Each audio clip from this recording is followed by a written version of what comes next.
The connective tissue is storytelling. Whether it's dance, music, visual art, poetry, spoken word, all of these things. And we're able to tell stories in all these different mediums.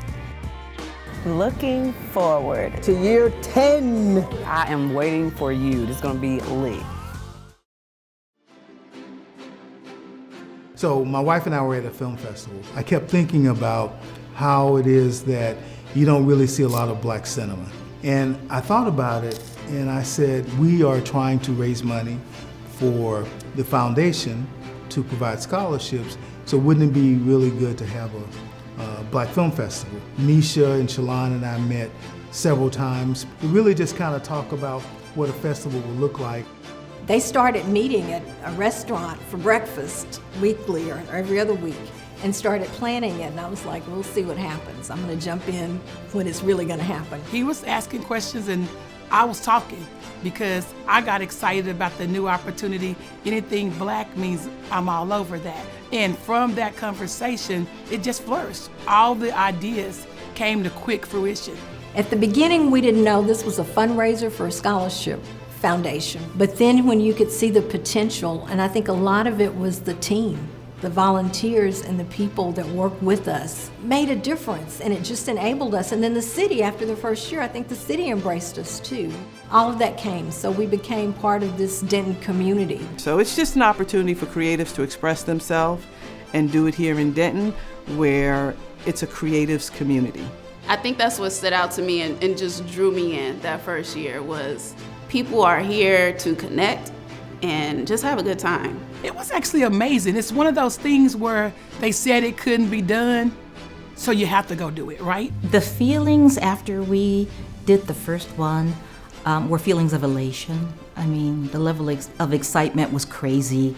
You know, just the realization that you did it. And Harry, of course, is always a person that's talking about growing. So he instantly said, well, man, why don't next year you get involved and try to help us curate some music? So we started out, you know, just doing some things around the square with some local acts, and it just kind of grew from there. Frederick Nicholson reached out to me because they wanted to bring other art forms to the festival, and he knew that I did spoken word, so we thought that it would be a great idea to try to incorporate spoken word slam to the festival and see what the response would be from the people. And so that was like another groundbreaking moment of getting an artist that was local, but yet had a bunch of national appeal. And from there, things just kind of took off. You know, we reached out for Kirk Whalum, you know, Jasmine Horn. You know, everything was just great. It was just gravy after that. You know. Yeah, 2017, that was a big year because we've also tried to, you know, we're not industry people, so trying to break in and get people here from the industry. And I will shout out to M. Legend Brown, local filmmaker, that really helped us, but he knew Tommy Ford. And Tommy had a film that was coming out, Conflict, I think was the name of it. So we showed the film, but Tommy also came here. He did an acting class, master class for us. And it was just really exciting to have him here. And so we had a screening of the film, the documentary, I Am Not Your Negro. And that was one of the proudest moments because we had approximately 470 people in 2 screenings. We were the first screening in Texas. It had been in other, you know, limited release, I think in New York and LA and a few other places. And the Little Old Denton Black Film Festival got that screening, but we worked really hard and we were able to get that film, and that's like my most favorite screening ever. And one day I saw a post on social media on Facebook, and I believe it was the 3rd year of the festival, and that was the year that I Am Not Your Negro was the opening night film. And I've been to all sorts of different festivals and seen all sorts of different films, and I was absolutely blown away by that film. They had music, they had art, there was culture, which is something that a lot of festivals are lacking. Now to growing concerns about the deadly coronavirus officially hitting the U.S. Here's what we know. A Washington state resident fell ill after returning from Wuhan, China. where the outbreak began. Officials now say more than 400 people have been sickened and 9 people have died. The World Health Organization is holding an emergency meeting right now. The breaking news, stay at home. That is the order tonight from 4 state governors as the coronavirus pandemic spreads. New York, California, Illinois, and Connecticut all ordering non-essential employees to stay home. Those orders cover 75 million people across the United States. New York's governor today telling non-essential businesses in his state to reduce their workforce to 0. The end of 2020, you start hearing about this pandemic, and all these festivals started counseling and stuff. And so we had to make that switch of how do you become relevant in a virtual world. The first year of the pandemic, we put together over 40 virtual events. I definitely thought that maybe moving forward after the pandemic, it would be hard to kind of catch up with that momentum that we had.